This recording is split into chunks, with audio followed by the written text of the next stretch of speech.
However, China's centralized top-down public relations model has clearly undermined the capacity of social institutions to help solve the coronavirus epidemic. China has systematically stripped institutions such as journalism, the media, non-governmental organizations, the legal profession and others that could enable the Chinese people to cope with the virus and take responsibility. Tedros Adhanom Ghebreyesus, Director General of WHO, said that the emergence of the new coronavirus, which he called COVID-19, was a public health emergency of international concern. The decision came a week later than it should have been, and the WHO has been strongly criticized for it. But along with this public health emergency, the Wuhan epidemic revealed how another virus has infected the most important international organization that coordinates efforts to contain the Wuhan epidemic, along with other epidemics, the World Health Organization, infected with the CCP virus. Tedros bought the idea that the Chinese model is superior to liberal democracy in its ability to respond to urgent challenges, an idea shared by representatives of the Western media who imagine the supposed effectiveness of totalitarianism in dealing with issues such as climate change, and well-sized digital information gathering campaign collected biometric data on the world's population and data on the personal and social behavior of the Chinese people.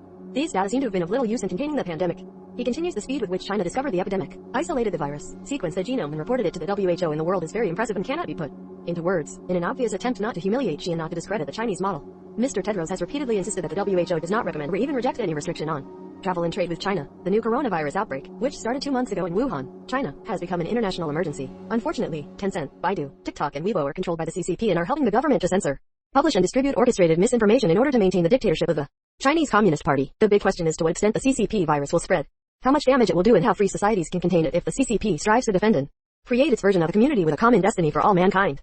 A few days before he finally told the truth about all the dangers of the coronavirus, he gushed out of the Chinese dictator Xi Jinping. This virus is that of the Chinese Communist Party, which we will call the CCP virus. With this coercive tactic, China has masterfully mobilized international support for a policy that blatantly violates international standards. Tedros placed the respect for the leadership of the Communist Party of Beijing above its public health mandate.